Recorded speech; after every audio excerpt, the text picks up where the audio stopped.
This tutorial is talking about CenterView Datafunnel transforms. So to begin with, I thought we would talk about what are transforms and why do we use them. Transforms alter data after CenterView has a copy of the data. So why would you want to transform your data?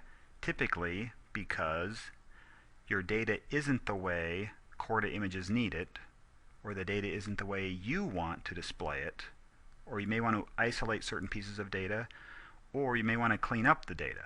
For example, users may be entering data. Some users may type in the state as Arizona, others may type it in as AZ, and you'll want to clean that data up so that it formats nicely. So one of the things we do with transforms is transforming the data after we have it. We currently have a map here of the world. We want to populate that map with data from an Olympics. So we will select our country layer.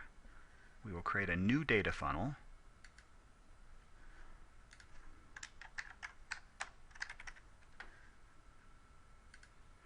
We are going to populate this data funnel from an HTML table, which is on a URL, which is out on the internet somewhere. After we get our URL in properly, we can look at the data and say, this is the table we want. Once we have attached the data to the map, we can begin to see the data. Now that we've got the data here, one of the things we want to do is filter it down to just the data that the map needs. So we are interested in displaying the women's gold medals per country. So we need to filter the data and disable the columns that we are not interested in, which are columns 1, 3 through 6, and 8 through the end of the data. Now we have our country names and our women's gold medals. Now if we go back to our Core image, we should be able to see our map. And we will notice that it's not populated at all. It's all still white. So we're curious why that happened. We go back to our data funnel. One of the things we'll notice is that our country names have these abbreviations or NOC names applied to the beginning of them, which the map doesn't like. So we need to transform this column of data to match, to be prepared for the Core image. So we want to change the values. We're going to use a regular expression. We want to apply this to column 1. We want to match uppercase letters, 3 of them, followed by a space, a dash, and a space. And we want to replace it with nothing, which leaves us with just the country name. Now if we go back to our Core image, we see that our map is now being populated. So one of the things we might notice here is there's a lot of white space here. So when we go back to our data funnel, we will notice that there are blanks or empty cells here. There's a transform that allows us to fill empty cells. We want to apply this to column 2. We want to set it to a specific value of 0, because in this case, a blank in this data really means that Spain earns 0 women's gold medals. Now when we go back to our Core image, we'll see the map looks better. One of the things we do notice is that Russia is empty. So if we go back to our data, we might notice that the Russian Federation has been abbreviated by our website that we got the data from. So we need to do a change values. And in this case, we want to do a simple replace. We want to apply it to column 1. We want to replace Russian Fed with Russian Federation. Now when we go back to our Core image,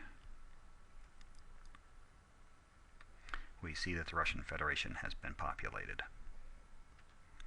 Now the next thing we want to do is to place a table below our map that will show the top few countries that received women's gold medals.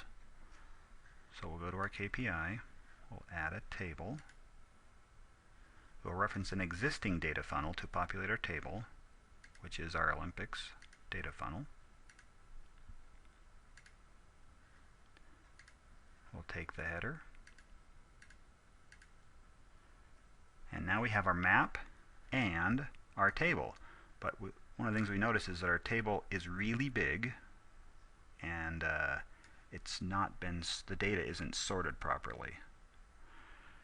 So now one of the things that we want to talk about is how we have two data sources, and you'll notice that in the object browser they are purple or pink.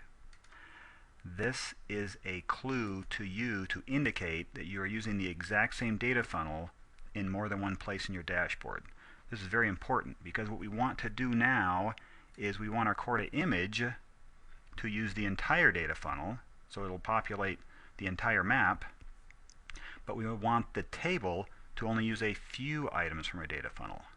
So we want to transform the data that's associated with the table, but leave the data that's associated with the map alone. So the thing that we can do, if we notice when we select the data source, we can apply transforms to the data source.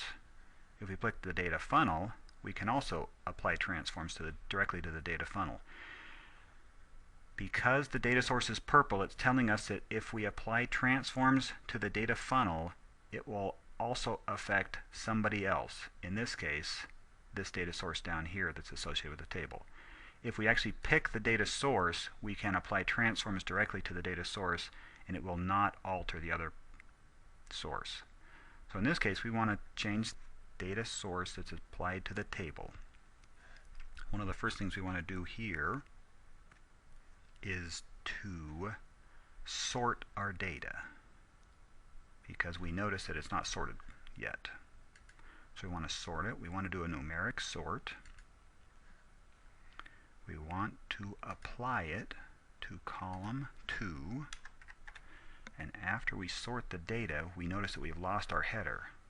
So the sort tag has this handy feature that it lets us exclude things from being sorted.